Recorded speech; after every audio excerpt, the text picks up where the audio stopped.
Hello everyone, welcome to What If Ichigo Was in High School DXD Part 7, Chapter 21. Wrath and the Strawberry. As they sat at a table outside of the ice cream parlor, Ichigo balanced his chin over an open palm as his other hand gripped onto one of Tiamat's, his thumb stroking the back of her knuckles affectionately.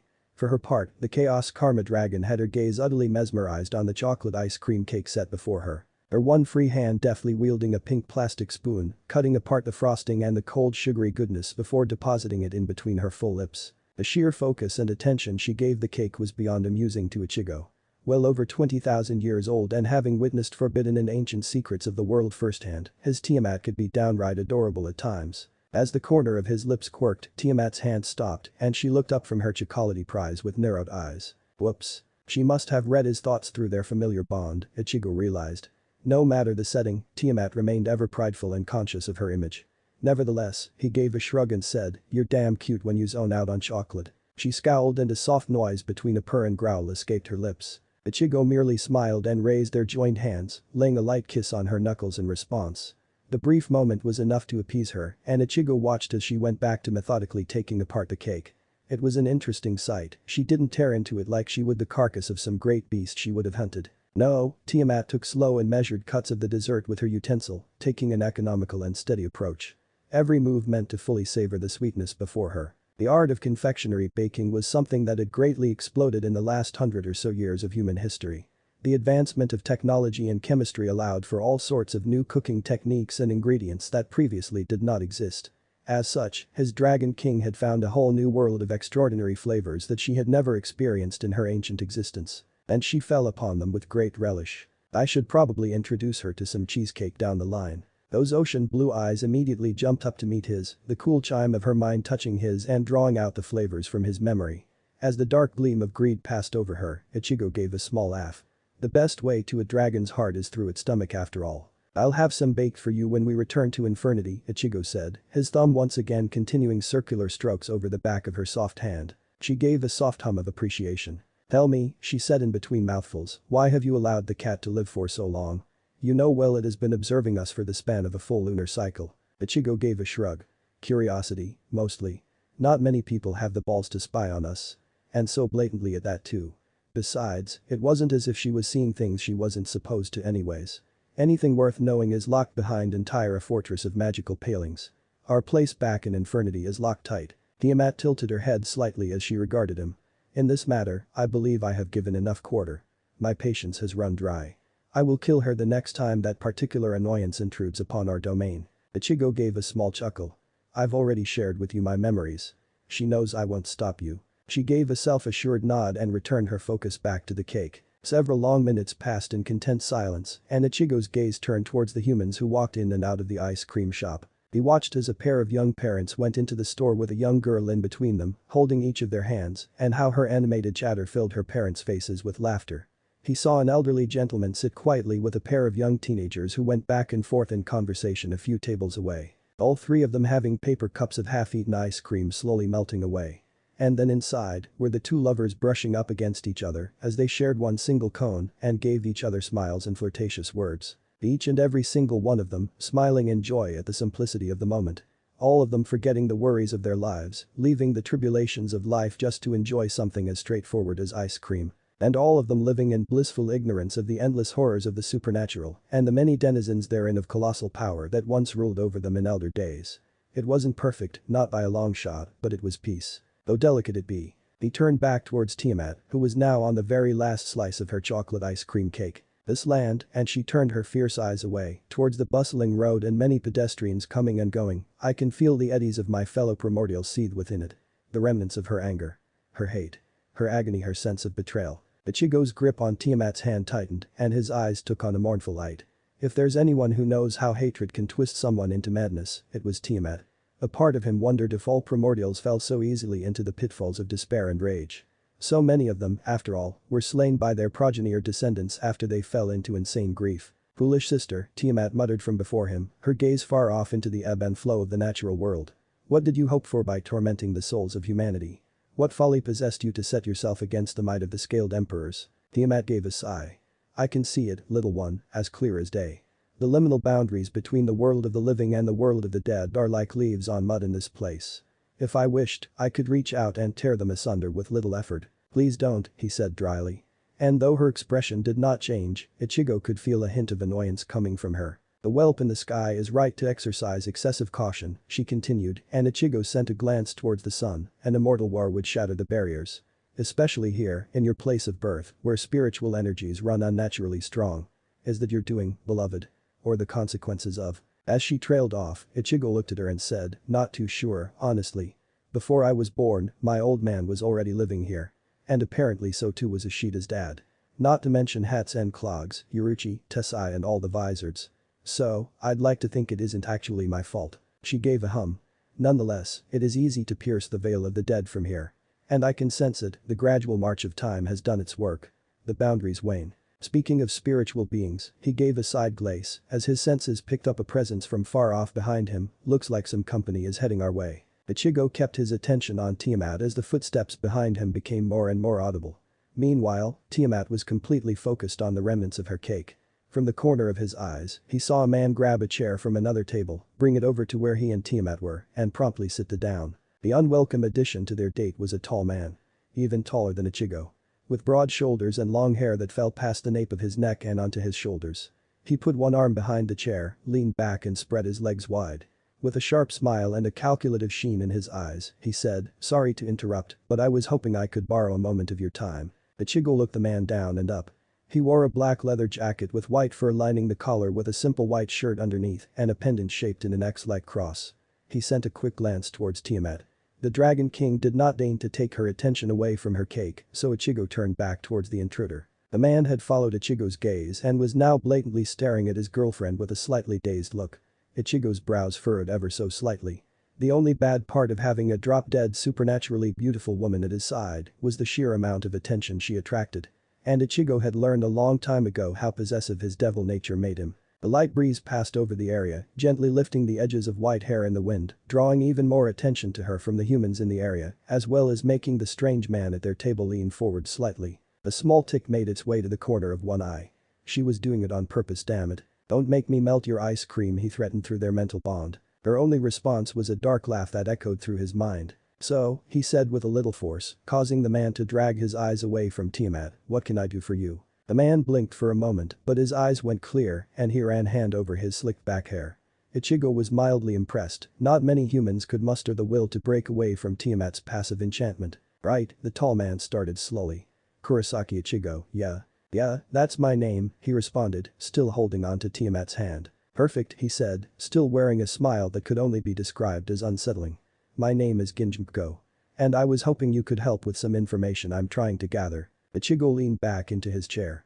Not sure what you could possibly be wanting to know from me. Hitting up a library would probably be a better way to spend your time than talking to me. Oh, I highly doubt that, Ginjim said with a low laugh. You see, I'm currently investigating a man, and I was hoping you could help me learn some things about him. Ginjim reached into his jacket and pulled out a piece of paper and laid it out on the table. And as Ichigo's eyes glanced at what Ginjim had put down, he felt the dark stir within him and a quiet surge. It was a picture of his father. As his gaze lifted back to meet the dark-haired man's eyes, Ichigo briefly contemplated killing the man right there. It would be easy. A simple binding spell cast with a mere thought and then Zangetsu cleaving his head in two. It could all be done within a second's notice. But Ichigo held himself in check. His time in the underworld and being under Sursages had taught him the value of allowing things to play out. Sometimes seeing where the threads unwound was more beneficial than cutting them outright from the start. It was better to learn if there was more than one rat spoiling a house, after all. Ichigo brought hell into his eyes and peered into the other man's soul. And as he did, his brows climbed high ever so slightly. Curious. There was a hint of hollow in Ginjim. Not an actual hollow itself, nor the slumbering powers of something akin to a vizard, but something more like a wisp of relation. Like a single strand of Riatsu that had been inserted into the soul and had grown into being something more. How extraordinary. He had never seen something like it before. Investigating isn't really my thing, he said neutrally, breaking away from his musings. Have you tried the police? Now, Ginjim said with a crooked smile, don't be coy. I know that's your father. I just have some harmless questions I'd like answered. Questions I'm wondering if you have answer for. Ichigo leaned forward, placing his elbow on the table and resting his cheek against a closed fist as he leveled Ginjim with a flat stare. My old man isn't exactly the most enthralling subject of conversation. If you're really that interested in him, you could try striking up a conversation with him yourself. But given that you're not and that you're here with me, I'm gonna assume that whatever you're looking for has something to do with me." Injin gave a nearly imperceptible flicker of annoyance before he continued on with the same amused expression. Though Ichigo knew he was beginning to wear down the man. "You really think your father isn't interesting? You really don't know much about him at all, do you?" "Implying you do?" Ichigo asked curtly. "I think you don't know a damn thing about your family. You've been away for a long time after all," Ginjin said. "But hey, you can check for yourself. Just head on over to Urahara's place after this, I'm sure you'll see something interesting." Ichigo kept his mien cool, but internally frowned.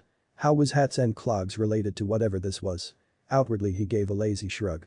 "Sure, there's a lot I don't know about my family. But that vice goes plenty versa. Not like I need to know every intimate detail about their lives." That seemed to throw the annoying man off. Ginjin's eyes widened slightly. "You don't care? At all?" "Of course, I care," Ichigo snorted. "But more than caring, I trust them. If something needs to be said, I trust them to say it. If they don't, then I'm going to assume they have a good reason for not saying so. Kind of how family works. Given that you don't seem to know that, I'm gonna assume you don't have a family.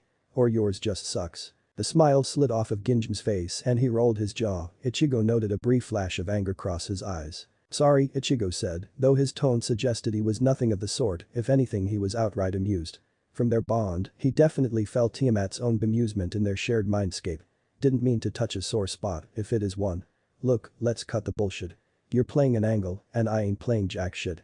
You want something? Save us both some time and just outright say it." Injin regarded him with a heavy frown before letting out a sigh and reaching into his jacket again, this time pulling out a manila envelope. Ginjin placed his hands on the table and pushed himself out of the chair he was sitting in. "My contact information. I'm being serious, you know. Even if you're not particularly interested in the questions, knowing the answers would help you quite a bit." As he stood to his full height and began to walk away, Ginjin briefly turned his head around to regard him. "Let me be clear about something, there's something out there right now that's causing trouble. It'd be in your best interest to know what it is before it makes itself known to those around you." And with that, the man who called himself Ginjin walked away. After several moments passed, Ichigo let out a hum and turned towards Tiamat. "So, what did you think?" She met his eyes. "I believe I would like some more ice cream." Ichigo rolled his eyes. Trust his glutton of a dragon to keep her priorities straight. "I also believe," she continued, "that you should have simply killed the mortal. 'Twould have spared us from his prattle." "Well," Ichigo said as he tapped his chin and thought, "it's pretty obvious that he wants something from me. Why he's going about dragging my old man into it is beyond me. Speaking of old things." As he trailed off, Ichigo spread his demonic senses far, reaching out mile after mile in the direction of Urahara's shop. What was he on about hats and clogs? Ichigo was content to avoid the annoying Shinigami on his return trip home. His primary concern for this vacation was the long overdue paying respects to his mother and of course, checking in on his younger sisters and ensuring they were doing fine. His faint demonic touch ran through the thousands of souls in Karakura town as he reached towards the old and worn down shop. Though he was careful not to actually reach into the shop itself. Ichigo didn't doubt for one second that Urahara wasn't aware of the greater supernatural world. Annoying as he was, the Shinigami was undoubtedly a certified genius. It was entirely too plausible to Ichigo that Urahara was aware of the ongoings of the supernatural outside of the Shinto cycle of souls, and that he would have set up means of knowing when he was being remotely observed or spied upon. As Ichigo searched through each human soul, looking for any anomalies or obvious points of interest, his eyes suddenly widened. Karen. Her powerful human soul sticking out like a sore thumb amongst a sea of mediocre humans, and she was heading towards the direction of Urahara's shop too. Ichigo's one free hand clenched firm and demonic power surged in his eyes. Ginjin had pointed him towards Urahara's shop, knowing that Karen would be heading there. His father was one thing. He had the powers and abilities of a captain-class Shinigami. He could handle whatever trouble came his way. His sisters were an entirely different thing. That Ginjin was so closely keeping tabs on Karen that he knew where she was and where she was going. It was beyond intolerable. Ichigo felt his demonic might churn deep within him. The sin of wrath raging from the deepest confines within his soul, roaring in primal fury with the promise of extreme violence. "Little one," Tiamat said soothingly, her other hand coming to cover their two that were already entwined. But Ichigo wasn't having it. No, he had made his decision the moment he realized that his sisters were being involved in this whole nonsense. He shook off Tiamat's touch, freeing his hand that had held hers for the entirety of their date. He deftly reached out and tore open the manila envelope that Ginjo had left behind.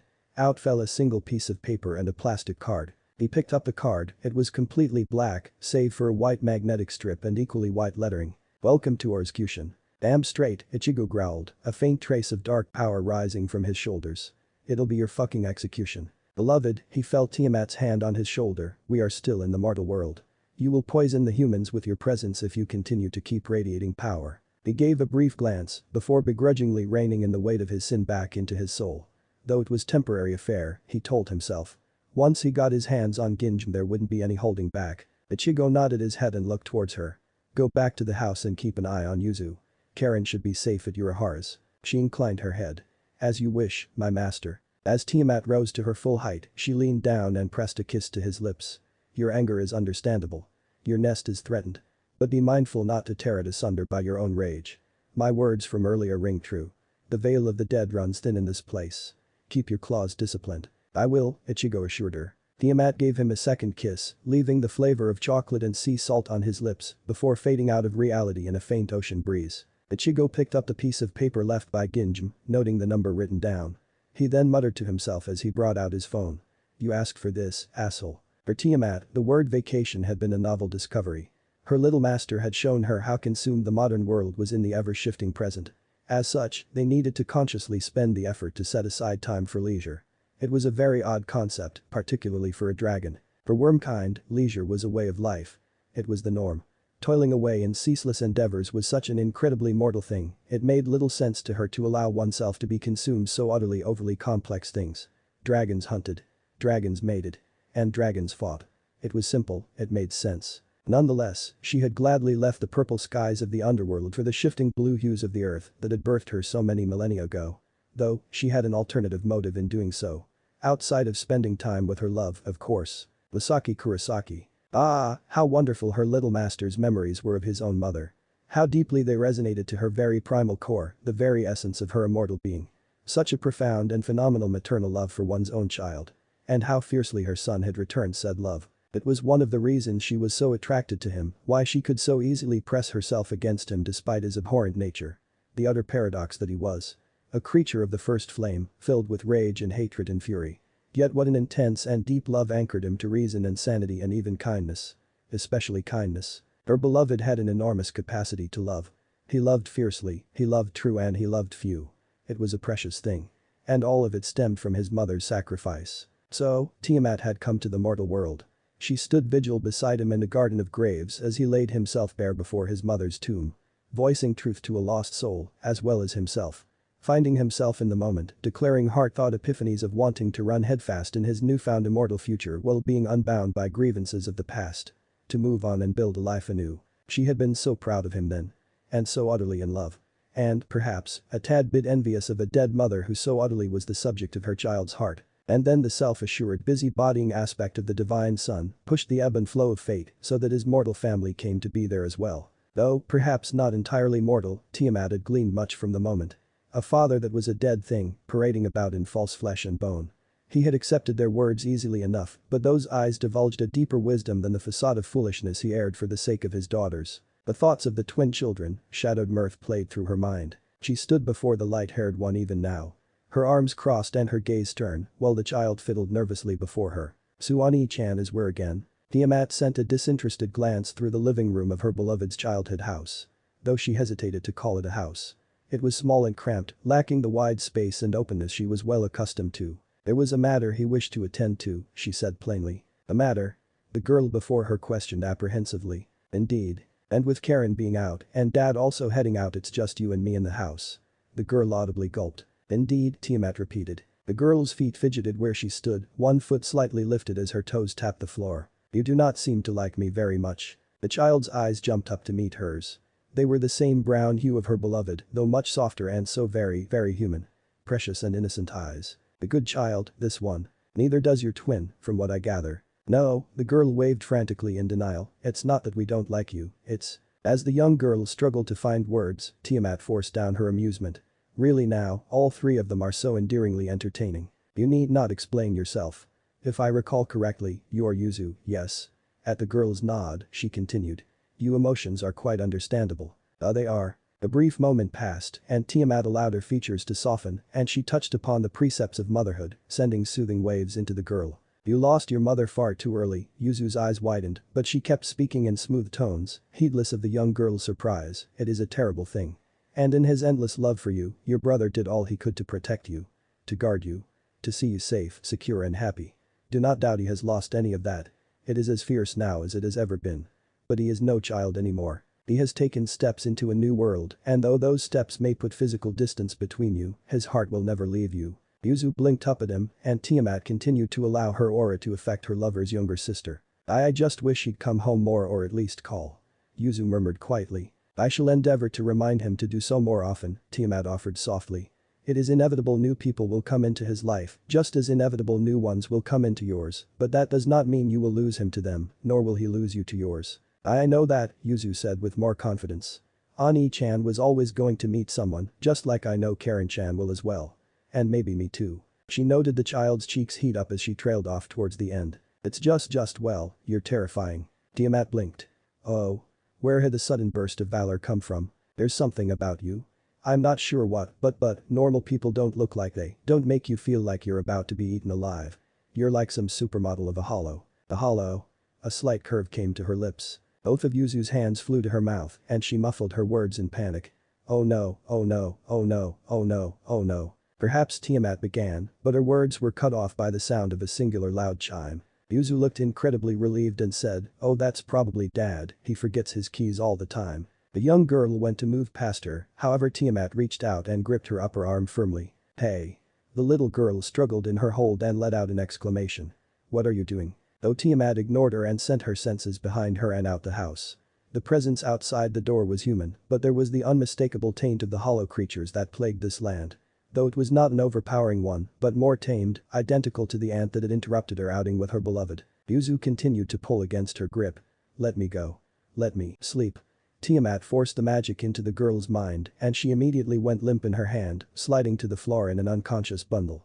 Letting loose the girl's arm she had held, Tiamat waved a hand and wove several powerful defensive spells around the young human. She then swiftly proceeded to the entrance door and put her fingers on the handle of the door, turning it with a delicate motion. As she swung the door open, Tiamat found herself face to face with a mortal. She did not take note of the mortal nor of what they looked like. Only the simple piece of paper sticking out of a book the mortal held in one hand, which radiated unnatural power incongruous to the human world. As the mortal's hand reached for the thing masked as paper, Tiamat took one decisive step forward and let loose a torrent of lightning from her body. The monstrous electrical flood tore its way in milliseconds from between her and the mortal and surged right into the unsuspecting body. Hundreds of minuscule tendrils of lightning ripped their way through the mortal and into the sky. And as quickly as the chaotic wave had begun, it ended just as swiftly, with the titanic power having receded back into Tiamat's body. All that was left before her was the charred corpse of the mortal which began to shatter under its own weight and fell to the earth in a pile of ash. As she reached out with her mind towards her beloved, letting the memories flow between them of what had transpired, Tiamat looked down and frowned. She had gotten human ash on her white skirt. How irritating. Chapter 22.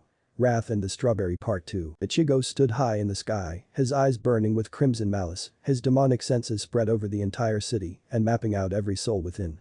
He immediately found Ginjam's hollow-stained soul, heading well past normal human speeds out of Karakura town. He stayed still, observing Ginjam as he continued to move further west out of town. He's in Naruki City now. Ichigo briefly considered following him, teleporting directly to Ginjam and taking care of him, but again, memories of Surzich's voice whispered in the back of his mind. Let them think you're playing the game, Ichigo-kun. Let them do the work for you. He weighed the words in his head. As annoying as the older devil was, no one played the game better than Surzich's. Thus, Ichigo reached into his jacket and took out the phone number Ginjam had left behind.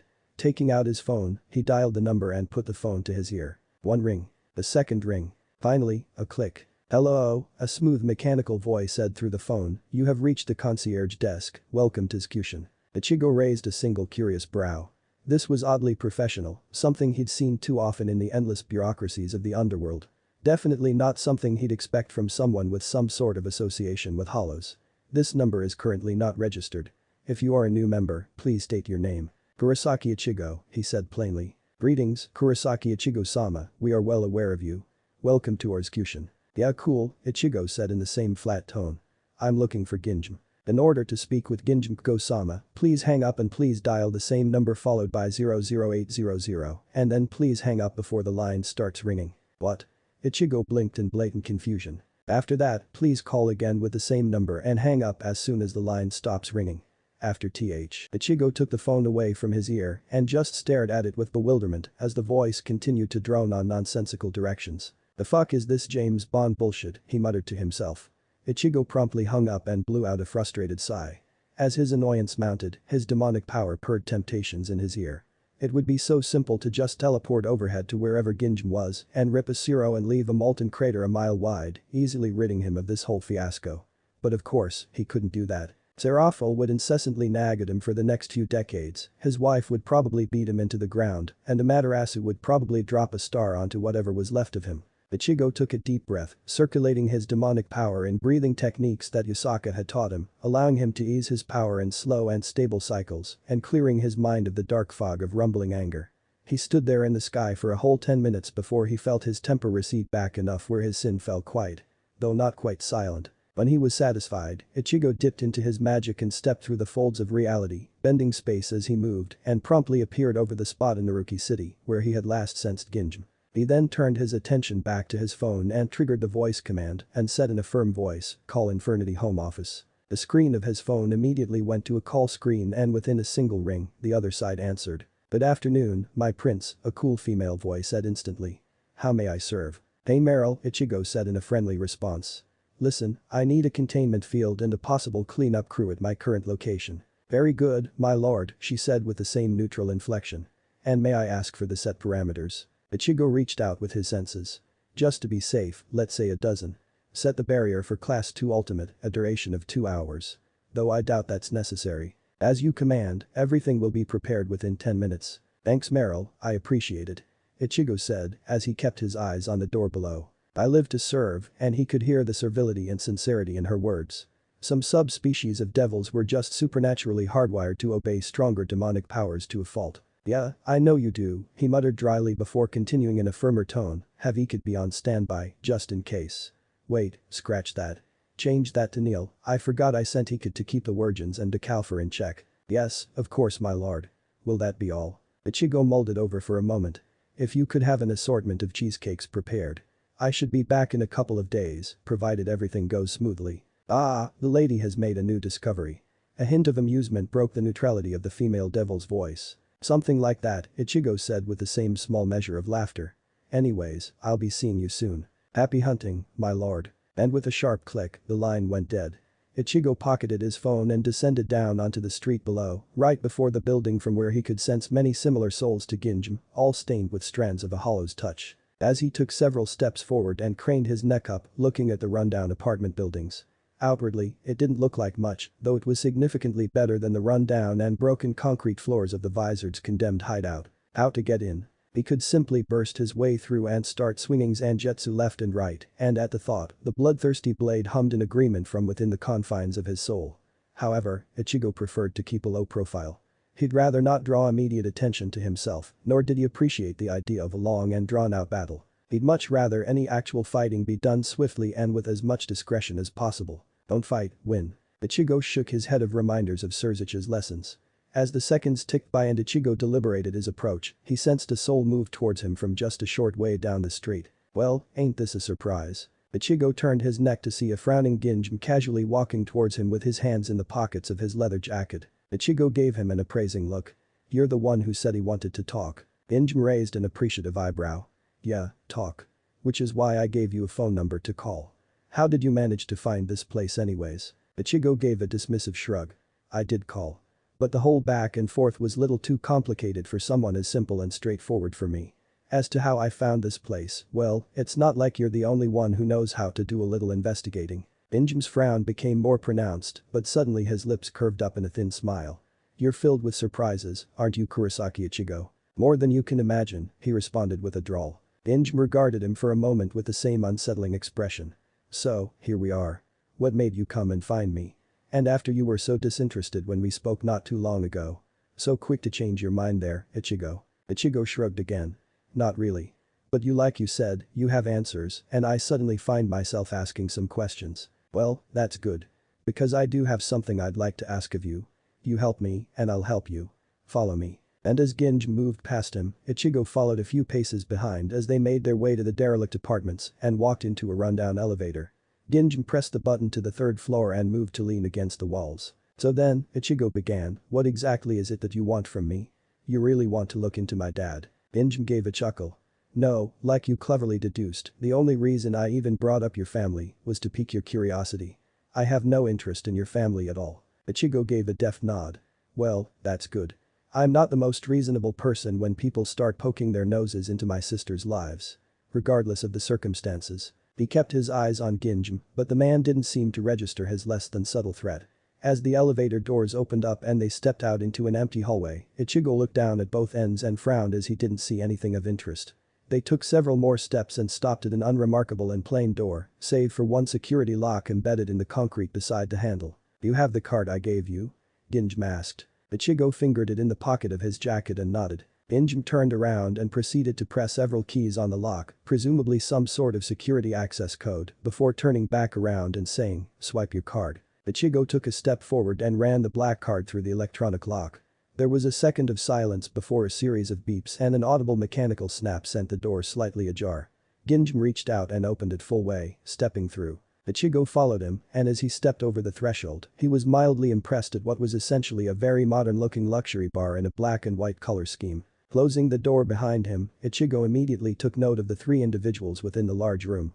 A middle-aged man with a dark strap serving as an eye patch over his right eye was tending the bar and wiping down glasses.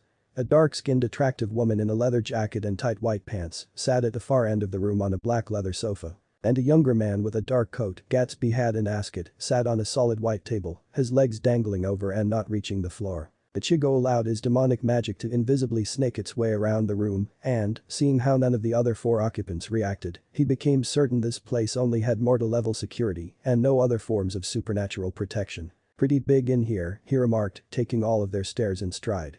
"You knocked down the walls." "Yeah," Ginjin said simply.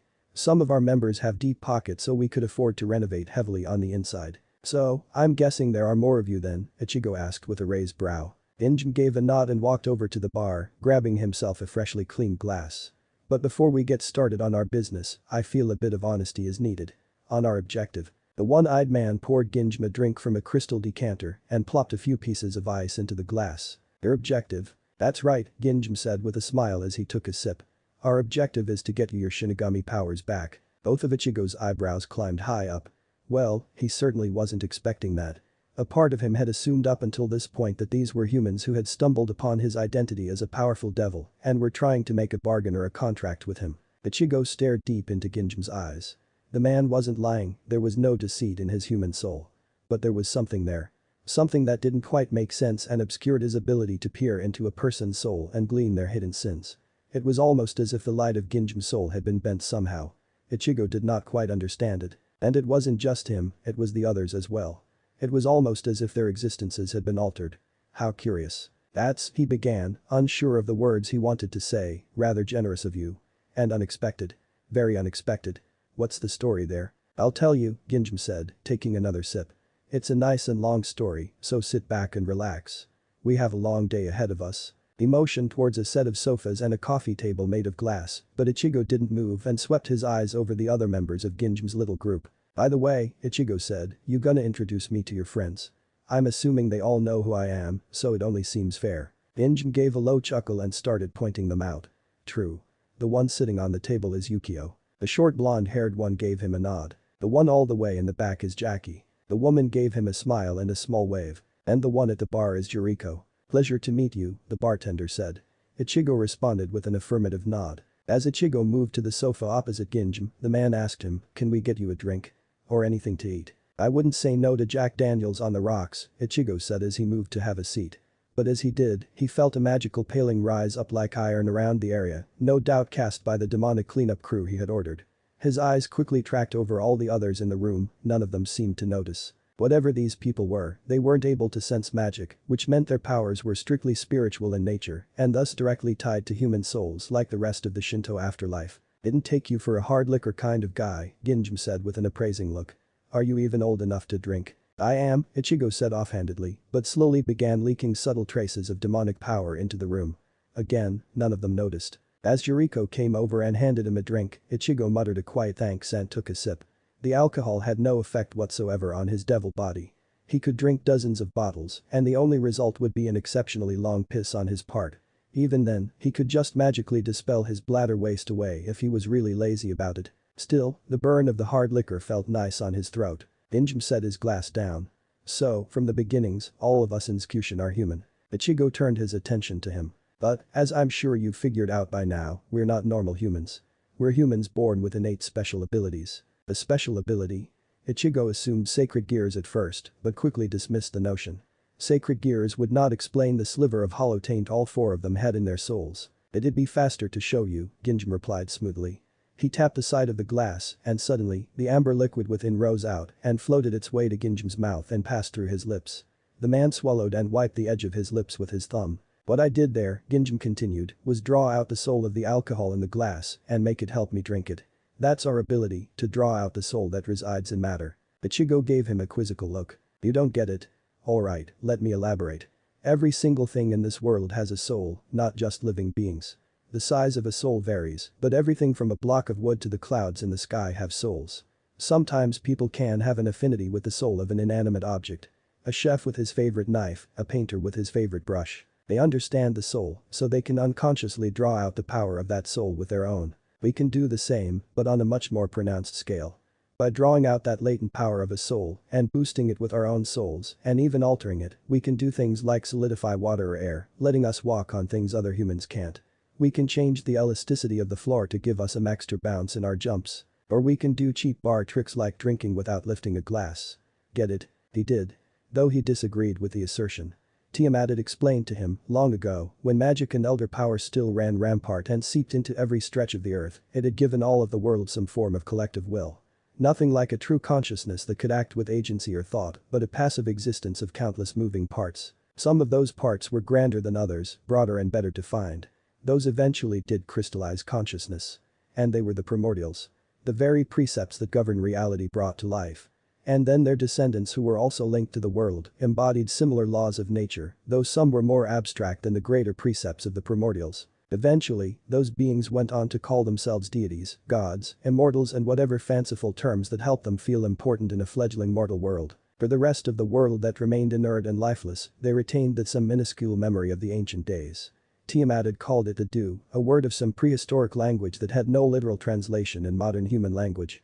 Even with their familiar bond, he still couldn't fully grasp the concept from her mind. It was entirely too alien and eldritch of an idea. Modern sorcerers and scholars referred to the concept Ginjin was speaking of as the anima. An innate spirit bereft of the rational faculty that made a true soul. Though he wasn't about to bring any of this up with Ginjin. He was in no mood for an academic or philosophical debate as to the nature of souls. Lucifer knew he had had enough of that with Yasaka and Graphia. Speaking of cheap bar tricks, Ichigo said as he reached into his jacket and brought out a cigarette from the box and placed it in his mouth. I hope you don't mind. He cupped one hand over the end and snapped his index finger and thumb of the other hand to make a small flame. As the end of the cigarette glowed a bright orange, Ichigo made a show of waving his hand and putting out the flame while taking a deep drag and letting out a breath of smoke high into the air. He also subtly began pushing out more demonic power into the room as well. Sure, Ginjin said wryly, make yourself at home. Ichigo gave him an appreciative nod. Like I was saying, when a deep affinity is born between the soul of an object and the soul of a person, you can influence the object to a certain degree. With a high enough affinity, you can even alter it completely. Ichigo watched with interest as Ginjin reached towards his X-shaped necklace and gave a brief twist of spiritual power. The cross glowed a bright light before rapidly transforming into a massive broadsword which stabbed itself into the marble floor below. Ginjin gave him a wide smile. We call this ability complete manifestation, but most of us just say Fullbring instead. And we call the people who can use this power Fullbringers. Ichigo took a good look at the blade for several moments and finally said, nice sword. The other man opened his mouth to respond, but suddenly the door swung wide open with a slam and everyone's neck snapped in the same direction. Ichigo narrowed his eyes as a rather short young woman walked through the door with incredibly long pigtails and a strange circular hat that sat atop the crown of her head. Just like with the others, Ichigo could see hollow taint run through her human soul. I'm back. The girl yelled, and from her tone, he glistened that she wasn't happy about having to leave in the first place. The door swung closed behind her as she marched into the room. Oh, you're back already? Ginjin said as he viewed the newcomer from the side of his eyes. Yeah, I am, the girl said imperiously before fanning her face with a single hand. Also, why is it so damn hot in here? Ginjin gave a sigh, but the woman from the back spoke up for the first time since Ichigo came into bar. Haruka is right, it's uncomfortably warm in here. Is the AC broken? Cold air is coming out, the one-eyed bartender said as he raised a hand to an air vent high above. Interesting. While none of them could sense the delicate fluctuations of demonic power, they could certainly feel the effects of it on the natural world around them.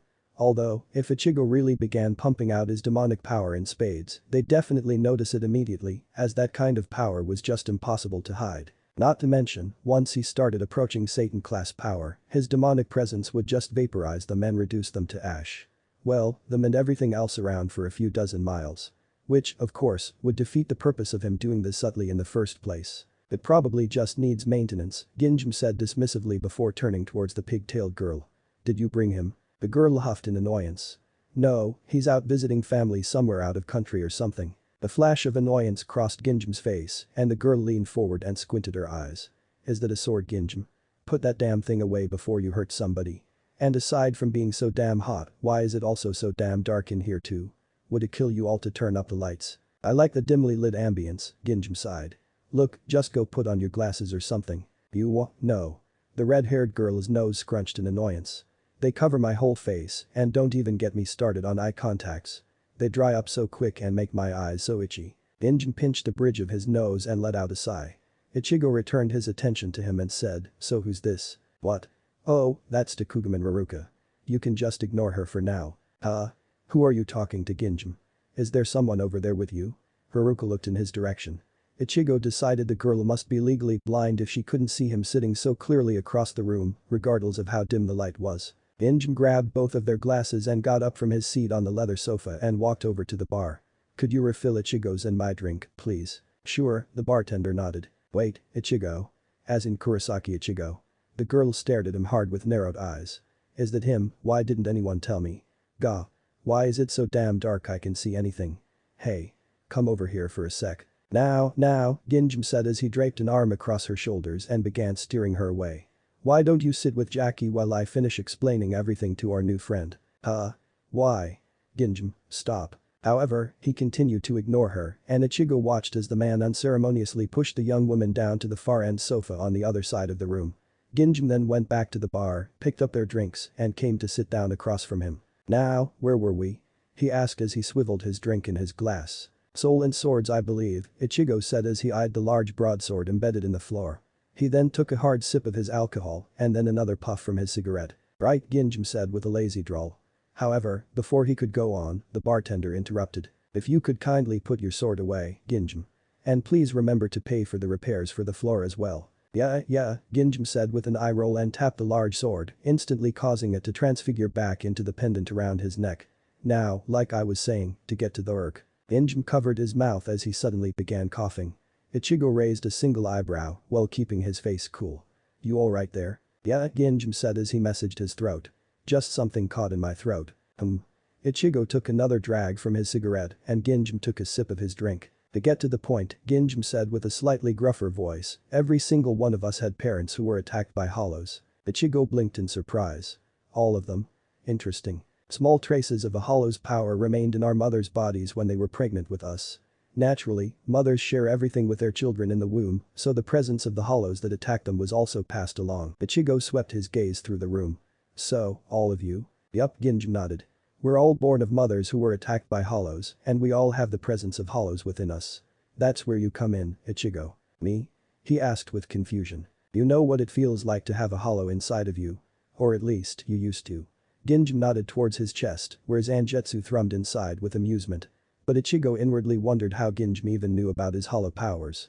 Perhaps Ginjin had some connection to Soul Society, or maybe even Aizen. The wrongness, the uncontrollable and unpredictable energy, the random flashes of anger and malice. It's rather troublesome, wouldn't you agree? Yes, it was troublesome. But also, damn useful with the proper training and application. I won't argue, but I still fail to see what this has to do with me or getting my powers back, Ichigo said frankly. I'm getting to that, Ginjin waved him off good-naturedly, but from far behind him, the woman named Jackie suddenly began coughing rather loudly. Ichigo peered over Ginjin's shoulder and looked at the far-off sofa. Haruka was patting the taller woman on the back while muttering out loud. What you two? Don't tell me the flu's going around or something. Jackie cleared her throat as she got up and started walking towards the bar. No, my throat just feels damn dry. It doesn't help it feels hotter and hotter in here by the minute. Jericho, pour me a cold one, would you? The bartender immediately started preparing a glass as he said, I'll call a repair service when Ginjam is done. There may be something wrong with the AC. Like I was saying, Ginjam started in a slightly raised and annoyed voice, bringing Ichigo's attention back to him. We all have bits and pieces of hollows in us.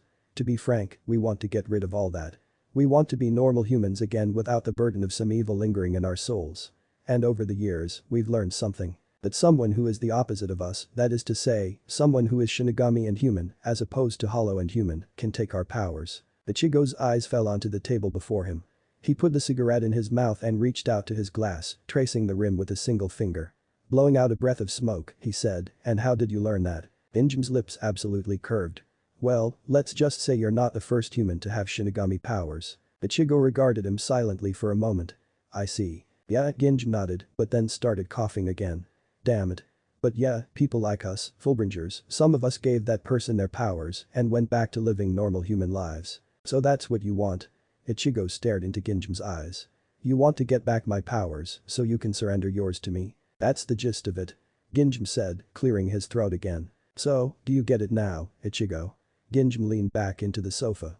Will you help us get rid of our curse and let us become fully human again? Ichigo thought about it. If they had wanted his help, they could have simply approached him and asked for it. Why all the secrecy and roundabout ways of indirectly getting him here? At the ice cream shop, Ginjam had used words and phrases that Ichigo had recognized as an attempt to make him feel isolated from his family. To make him seem like the outsider. But the thing was, Ichigo was an outsider in his own childhood home. And that was by design. In no way did he want his sisters involved in the constant strife of the supernatural. Especially now with the recent revelation Chaos Brigade was interested in him. And there was this place, this secret bar room. And Ichigo allowed his eyes to sweep over the luxurious establishment, noting all the faces as they looked at him, eagerly awaiting his response. But then, why all the need for secrecy? A long and convoluted way of simply getting in touch with Ginjam via phone call. A secret hideaway protected by a passcodes and an electronic lock. Were they hiding from something? Or maybe, a someone. Ichigo locked gazes with Ginjam once more. Yes, there was no lie there. He opened his mouth to respond to Ginjam, but suddenly Tiamat's presence flowed into his mind like a cold river and he abruptly found himself viewing the world through her senses. The sensation of a human soul with hollow taint, just like the other Fullbringers around him. At his home, mere meters away from Yuzu. The sudden flood of lightning and the subsequent smell of charred ash as a corpse collapsed. And as swiftly as the memory came, it left him as well, though his Dragon King's presence remained firmly anchored in the back of his mind. Yet, at the same time, all the occupants in the bar simultaneously grabbed their heads as if in unison pain. Ginjam let out a small groan from beside him, but then his eyes flew wide open and he stared in open shock at the others. Jackie looked over from the bar and let out a single whisper as she looked at Ginjam. Tuskashima. And it was then that the odd bending of light in all their souls righted itself.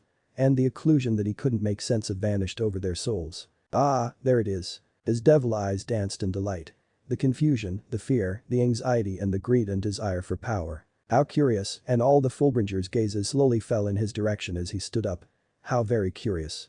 Most humans can't hide from my eyes. Ichigo looked at Ginjam, and it was as plain as day now.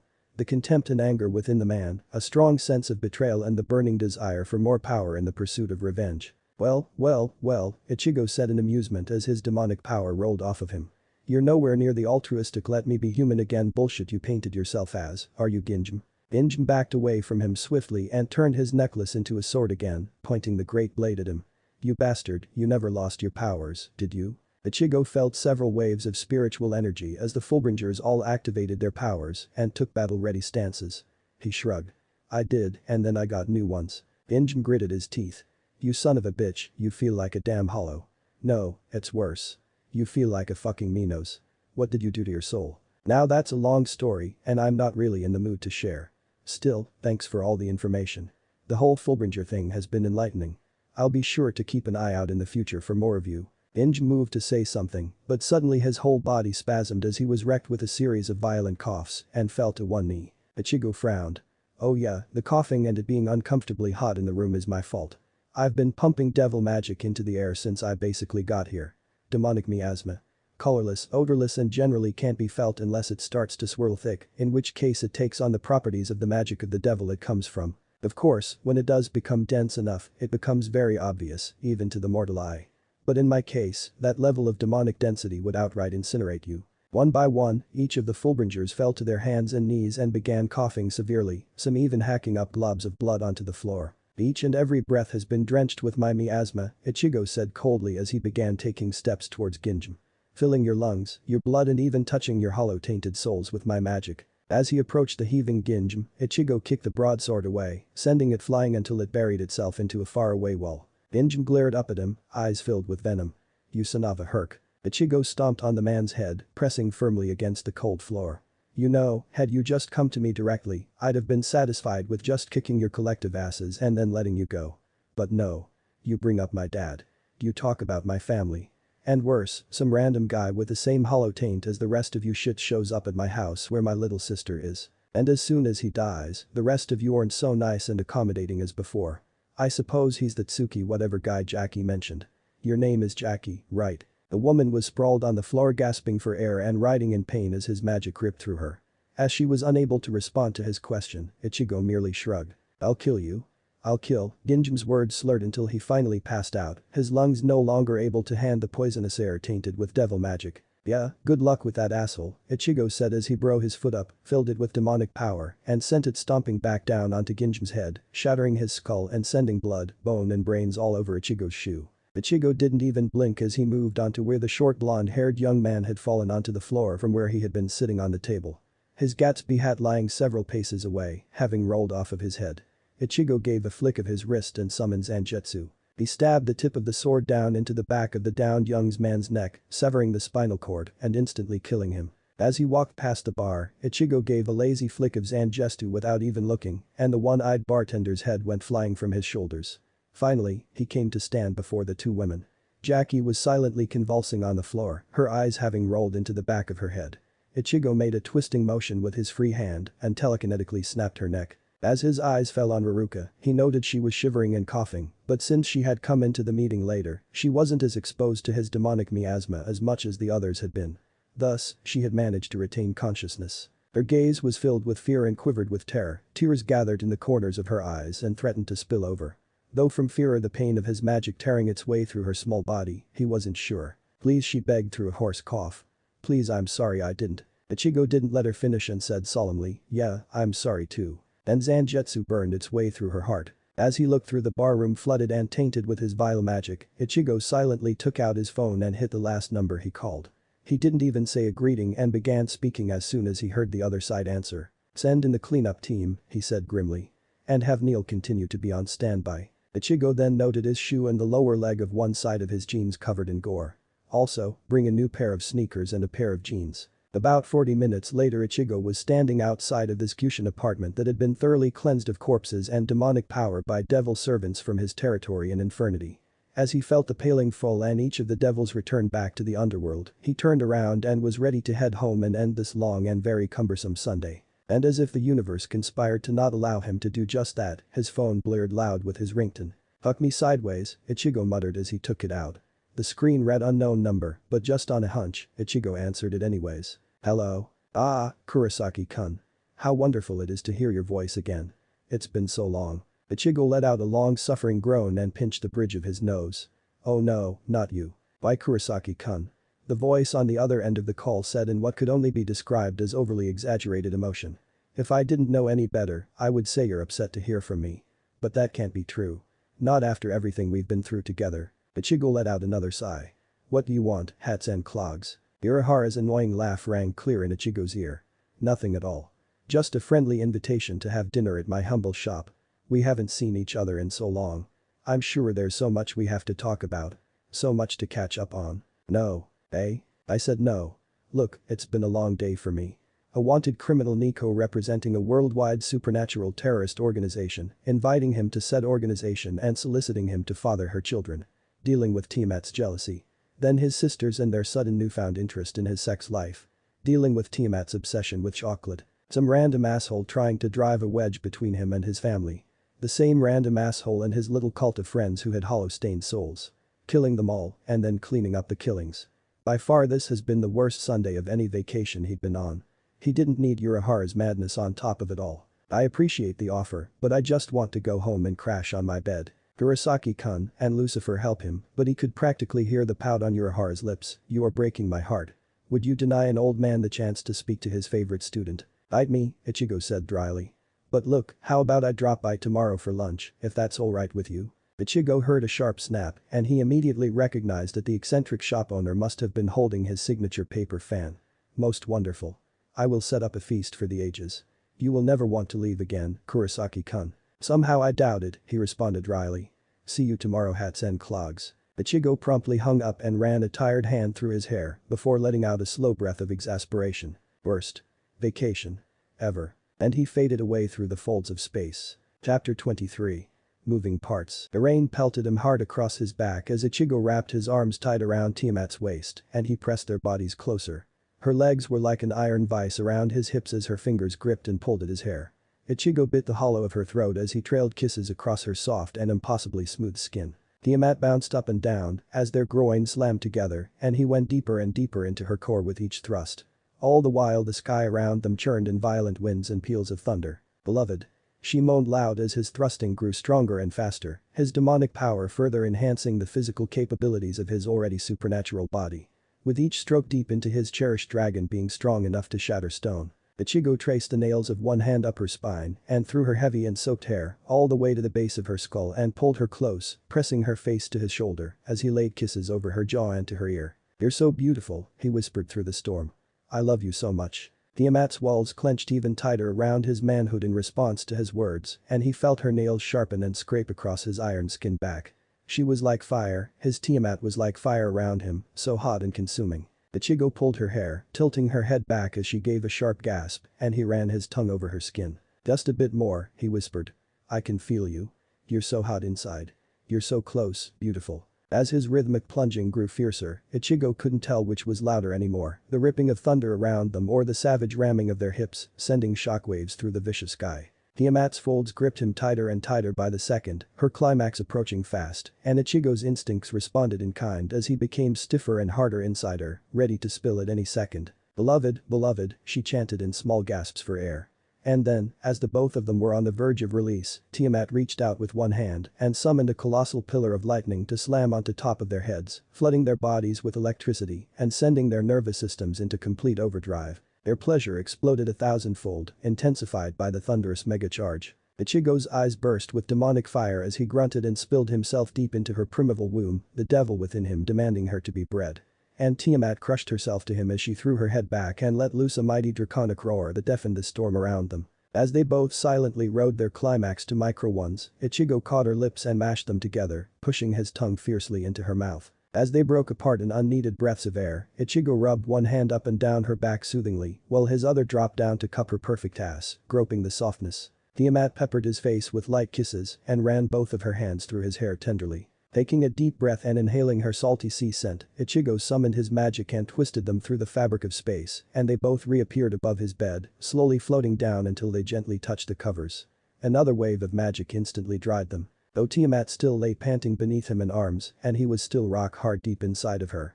Despite their hours in the sky, Ichigo knew from experience that he and his ancient lover could still go for much longer. Hell, the two of them could spend days non-stop with their near-limitless stamina.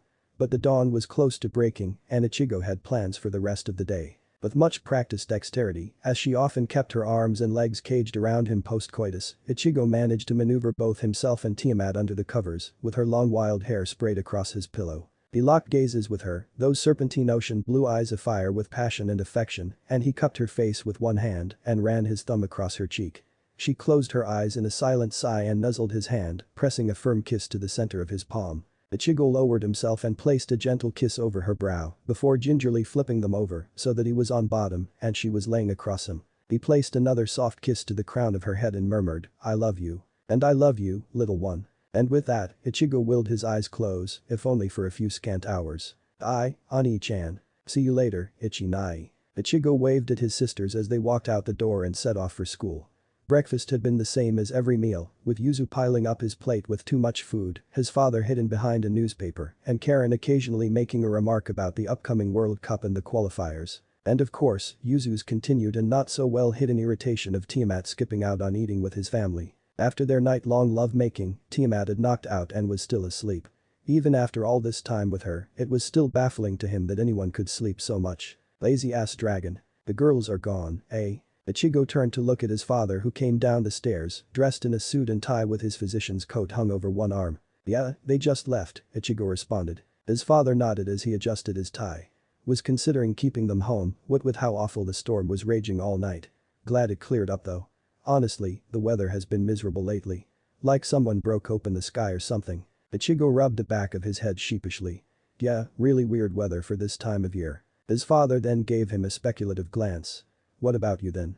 Girls are gone and I'm gonna be in the clinic, you gonna be alright by yourself? Ichigo rolled his eyes. I'm sure I'll be fine. His father turned around and waved as he walked away. Keep the you-know-what to your room and clean your own sheets. Don't make your sisters touch anything dirty. About to give back an angry retort, Ichigo bit his tongue as he realized he would just be falling his father's bait. Yeah. Whatever. As his father disappeared into the clinic side of the house, Ichigo took out his phone and quickly made a call. It took 4 whole rings on the other line before he received an answer. Hello, dear. Ichigo let out a quiet smile at the sound of the charming voice on the other end. Hey there princess, how are you? Doing much better, now that you've called. And how about yourself? Yusaka said, her voice light and warm. Doing great, he responded as he threw a glance at the clock on the wall. By this time in the morning, Yusaka would be well into her day and business of ruling her empire. Hey, listen. I'm not calling it a bad time, am I? You're not too busy. I'm always too busy, sweetie, she said, amusement tinging her voice. But never too busy for my favorite husband. Favorite huh? Ichigo said, returning her levity with his own. And here I was thinking I was the only one. Favorite by default then, she said with a mischievous laugh. But you never know, a lady of my standing has to keep her options open. Oh? He gave an amused twitch of the lips. Yes. Actually, I've decided to take inspiration from a certain someone I know. I hear you long is single. Maybe I should take a dragon king of my own. Hilarious, Ichigo quipped, but the smile never left his lips. So, what did you have for breakfast? And on the topic of food, Ichigo turned on the spot and went into the kitchen, making a beeline for the refrigerator. Steamed rice, miso soup, grilled fish. The usual. You? Ichigo opened the fridge and scanned the inside, looking for the container of orange juice. Finding it, he took out the carton and put it on the table, and then went to the cabinets for a glass. I just had cereal. You're such a bore, dear. Ichigo could practically hear her rolling her eyes through her words. Not everyone lives in a palace, he noted dryly. What are you talking about? You live in a palace that's bigger than mine.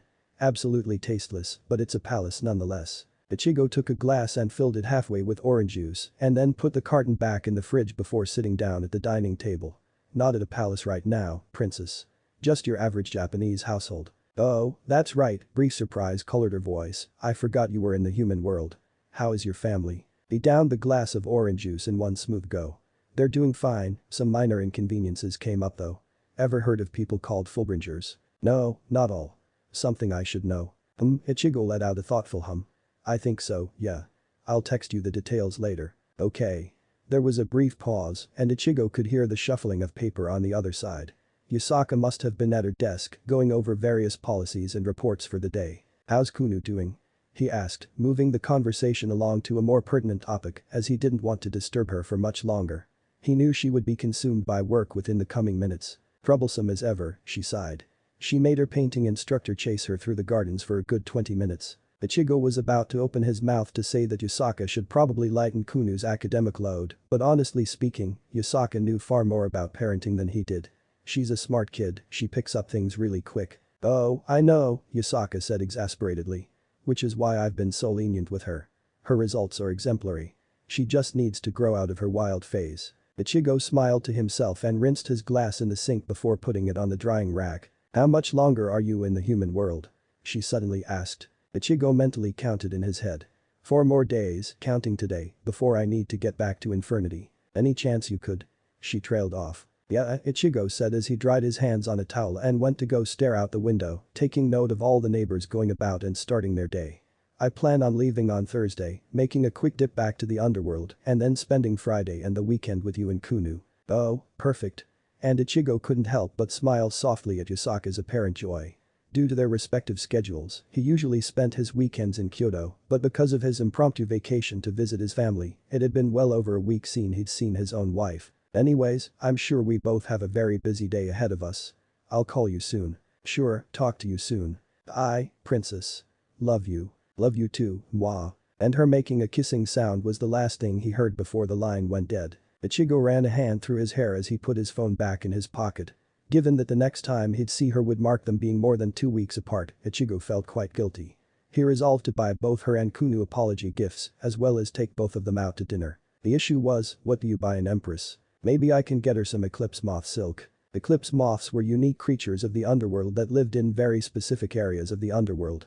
They spent decades in larval form before weaving silk cocoons and emerging only when both moons of the underworld were in a lunar eclipse. The remnant cocoons were gathered by devils and through a careful alchemical process that only a few devil clans knew, were turned into incredibly beautiful silk material.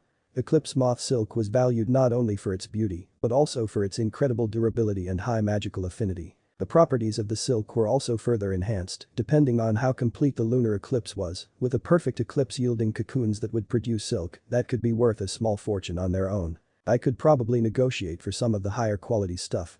I should ask Meryl to look into it for me. The thoughts of potential negotiations, Ichigo went back to his room and closed the door behind him. He fully took in the sight of a nude Tiamat wrapped in his bedsheet and clenching his pillow tightly. The corners of lips quirked briefly as he planted a soft kiss on her head before sitting down at his desk and powering on his laptop. He spent the next hour going over emails, reading reports from Infernity and just taking in general messages. Once his morning affairs were done, Ichigo logged onto the private underworld servers and made a video call through a secure line. His screen went black for a brief second before he was greeted with the image of a large wooden desk and a dark cloaked individual sitting on a high throne, their entire face obscured by a heavy hood. "Ah," a decrepit old man's voice came through the laptop speakers, "Lord Vader. I have sensed a disturbance in the dark side of the Force." Ichigo let out a sigh of annoyance. "Cut the crap, Sirziches." Half a second later, the dark hood was thrown back to reveal the pouting visage of the Crimson Lucifer. "You know, being the devil used to be fun. You're as bad as Grafia these days. And you're as annoying as ever," Ichigo threw back. "Rat. Acid." The two Satans regarded each other for a tense moment before Sirziches broke into a grin. "So. How's life been in the mortal world? Vacation living up to everything?" Ichigo shrugged. "Was fine up until yesterday. Honestly, the only thing that's really bothering me is my sister's not appreciating my girlfriend's holier-than-thou attitude. Doesn't help she literally used to be holy." Sirziches crossed his arms and nodded sagely. Sisters are very territorial creatures, especially when it comes to their brothers. Luckily Grafia and I had been together several centuries before Riaz was born, so she was raised into our relationship. It will take some time for them to adjust to the Lady Tiamat. By any chance, have you also told them of Yasaka? Yeah, Ichigo scratched his jaw hesitantly. "I was kinda hoping to ease them into that conversation like in a decade, or maybe 2. Sirziches snorted. "Good luck trying to explain to your wife that you're hiding her existence from your family when they've already met your girlfriend. Speaking of little sisters, by the way, how dare you ruin Ryotan's engagement?" Ichigo blinked in confusion at the older devil.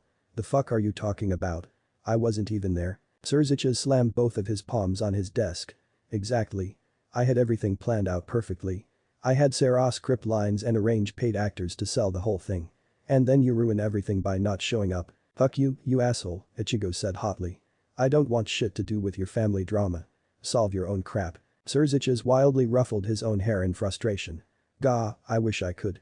But the stupid laws prohibit Satans from interfering in the matters of the pillars. I wish I could go back and strangle myself for sponsoring that damn law in the first place. I thought I was saving myself multiple headaches, but I only ended up shooting myself in the foot a few hundred years later." Ichigo shrugged helplessly. "Well, at least it's resolved. I've been hearing plenty of rumors from my end. Seems like Milikas has become quite the hot topic." Sirziches let out a leaden sigh as he settled down. He then waved his hand and summoned forth a goblet of deep red liquid and took a long sip. "Yes, it's been a bit hectic.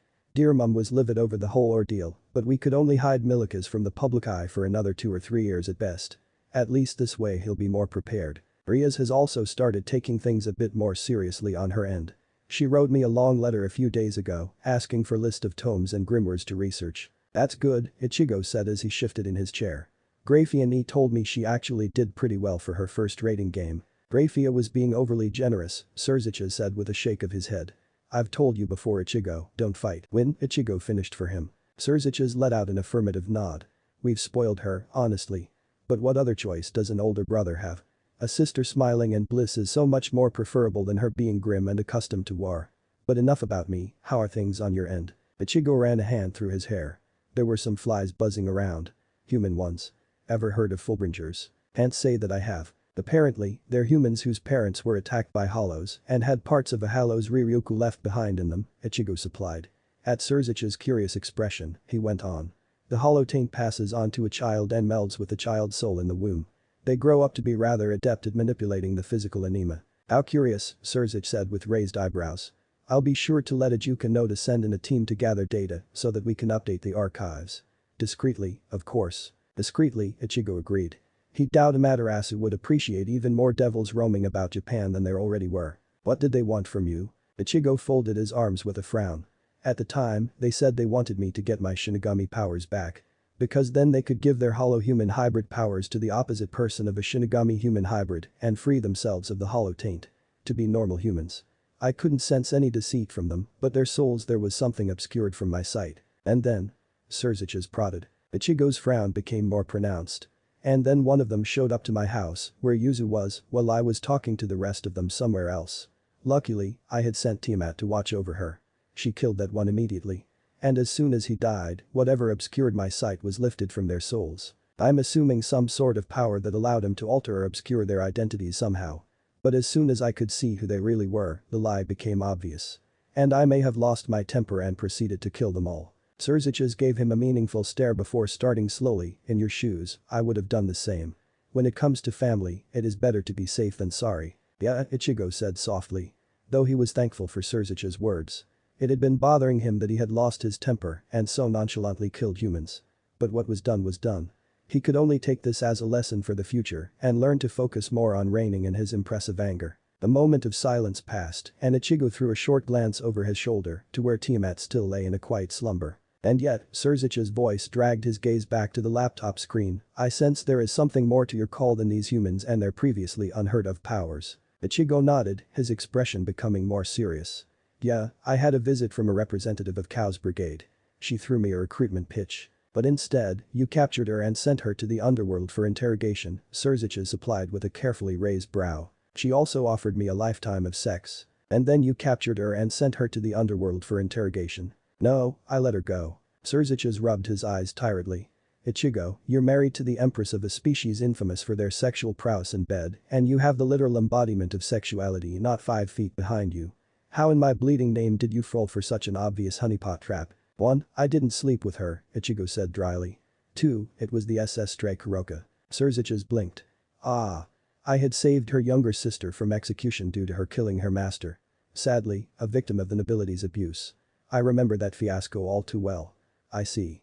Thank you for your consideration. I'll be sure to pass it along to Ria's and have her keep a closer eye on her rook. Ichigo tapped his finger on his desk before continuing more hesitantly. There is one other thing. Oh? Ichigo drew forth memories from his familiar.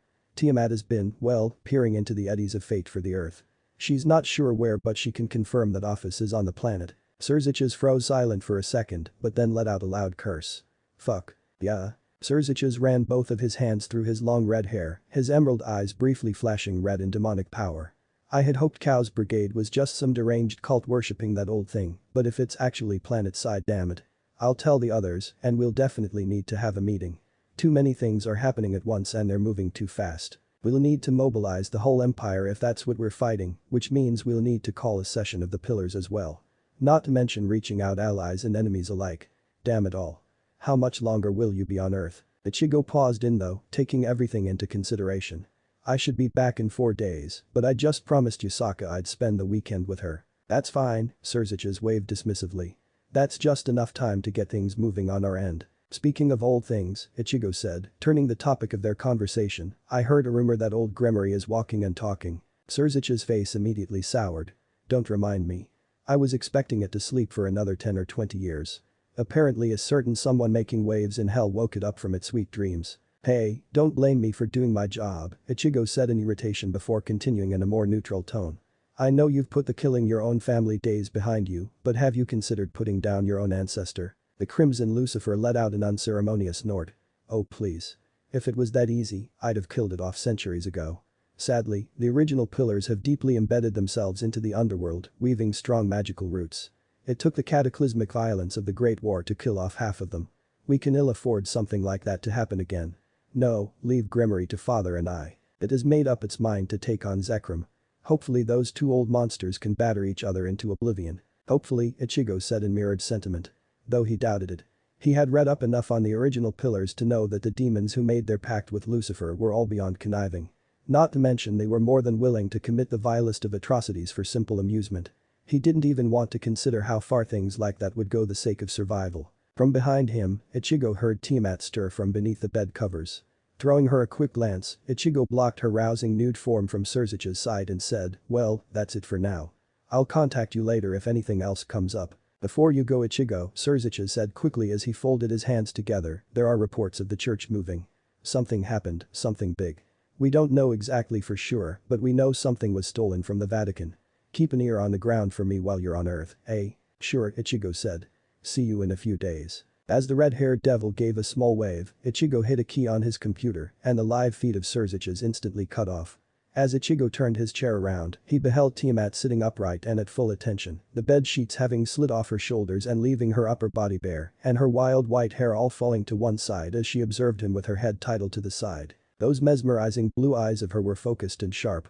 Easily, the memories of his conversation with Surzich's passed through their bond and Ichigo could feel the cycle of emotion she went through as she digested the conversation.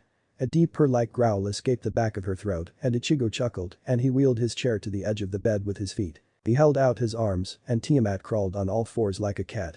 Ichigo's eyes drifted to the ripple of muscles on her back until she was in his lap, straddling him.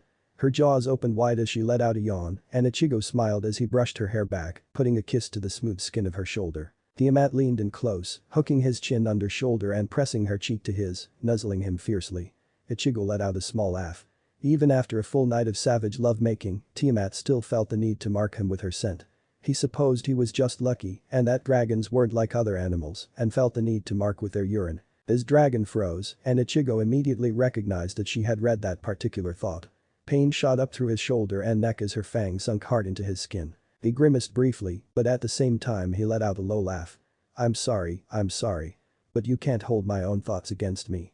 I can't help what I think." She pulled back from him with a throaty growl.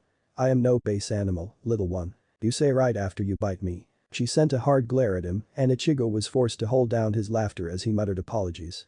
He rubbed soothing circles along her spine and leaned forward to place a firm kiss on her right breast. "Dragons are as much instinct as they are intellect," she chided him with narrowed eyes. "And there are no dragons more magnificent than you," he smiled as he kissed up to her collar. "Naturally," she said haughtily. As he wrapped his arms around her lithe waist, her own came to rest around his neck and Ichigo stared up into her eyes. "You want to come with me to Urahara's place? The oddly dressed one?" she asked with a questioning glance. And Ichigo chuckled at her description of the eccentric Shinigami. "No, I think not. I sense there are conversations of import to be had. And I also suspect my presence would only heat to distract you from having those conversations. Because you're so beautiful everyone wouldn't be able to keep their eyes off you?" he asked dryly. She lifted her chin imperiously. "It is not untrue." He shook his head good-naturedly. "What did I ever do to deserve such an arrogant familiar?" "I know not, little one," she replied with shadowed mirth. "But it must have been quite the great deed for you to have been deemed worthy of my heart." He craned his neck up with a laugh and she met him halfway for a chaste kiss. Ichigo peered over at his clock and said, "I have a few more hours before I go and grab lunch with Hat and Clogs. Anything you want to do in the meantime?" Her lips curved dangerously and the next thing Ichigo knew she was undoing the button of his jeans and reaching into his pants. No. He leaned forward and grabbed both of her wrists. "Tiamat, we talked about this, not in the house. I recall. You forbade intercourse." And then she gave a dark laugh as she slid off his lap and onto the floor. "You said nothing about mouths." Ichigo stood in front of Urahara's shop with his hands in the pockets of his jacket, taking in the old building which he hadn't seen in years. The place hadn't changed whatsoever since his last visit. It was the same small, dainty little building on a plot of beaten-down yellow-brown dirt and dust.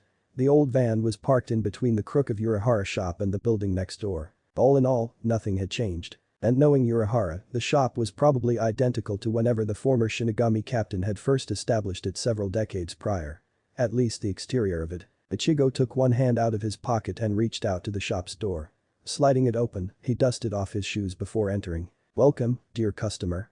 How may I assist you?" Ichigo immediately looked towards the deep voice which greeted him and was met by the sight of an incredibly tall, dark-skinned man who sported a fabulous mustache and was sweeping the floor of the store while wearing a dark blue apron. Ichigo let out a genuine smile and he approached the man and offered a slightly bowed head. It's been a long time, Tessai-san, how have you been? The Shinigami reciprocated the gesture. It has indeed been a long time, too long I would say, Ichigo-kun. I am glad to see you are in good health. Likewise, Ichigo said. Hat and clogs around. Tessai let out a small chuckle. Yes, Urahara-san in the back, please make yourself at home. I will join you as soon as I am done closing the store for lunch hour. Ichigo nodded and walked past the man and the store shelves, took his shoes off, and stepped up into the interior of the shop. He slid open the doors to reveal the all too familiar tatami floors and the small wooden table at the center of the room. Amusement and nostalgia filled Ichigo in equal measure. Nothing's changed at all. Pardon the intrusion, he said loudly. From the opposite side of the room and beyond a door that Ichigo knew led to the inner working of the shop, a familiar muffled voice rang out. Oh. A moment. I will be with you in a sec. Yoruchi-san. He's here. Ichigo let out a snort of laughter as he heard various mechanical noises coming out from the back. Finally, the back door slid open and the man himself walked through. The same ridiculous hat sitting atop wild and messy blonde hair, the same long-sleeved haori and the same piercing eyes masked by an overtly goofy smile. You haven't changed a bit, hat and clogs, he said with a grin. Kurosaki-san. Urahara exclaimed with delight. It's so good to finally see you in the flesh again. The man walked over and began patting Ichigo vigorously on the shoulder. My, look at you. You've gone through quite a growth spurt since we last saw each other. How have you been? Ichigo lightly brushed off the shoulder which Urahara had patted and then struck out his hand. It's good to see you as well, Urahara-san. And I've been great, how have been? A brief calculative gleam appeared in his eyes before he accepted Ichigo's handshake and pulled out a paper fan to hide half his face behind. I've been amazing. Absolutely wonderful. The man laughed. Things have been very quiet without you, you know. We've all missed you terribly. Well, that's good to hear, Ichigo responded as Urahara continued to shake his hand rather vehemently. Quiet means normal. Quiet means safe. Boy, Kisuke, shove off and stop hugging him. Ichigo looked over Urahara's shoulder and a brief hitch of emotion caught in his throat. She was even more beautiful than he remembered. With her dark hair that shone in violet hues as the light hit her at just the right angles. Her amber eyes, alive with mischief and mirth. And those small but pouty lips pressed in a thin line. She stood with one hand on her hip, cocked to the left as she put most of her weight on that leg. She still wore tight, form-fitting yoga pants that accentuated her curves, but instead of the orange top that so wonderfully brought out her eyes, she instead wore a light red sweater that clashed wonderfully with her dark skin. Ichigo let go of Urahara's hand and sidestepped the man as he offered the beautiful woman the same hand. Long time no see, Yoruchi, he said solemnly. Her gaze fell to his outstretched and then bounced back up to meet his. She then rolled her eyes and took a strong step forward and deftly threw her hands around his neck in a tight embrace. Ichigo blinked in surprise at the sudden contact, the scent of vanilla and cream mixing into the air around him, but he returned her hug quick enough as he wrapped his arms around her warmly. I'm glad to see you back, kid.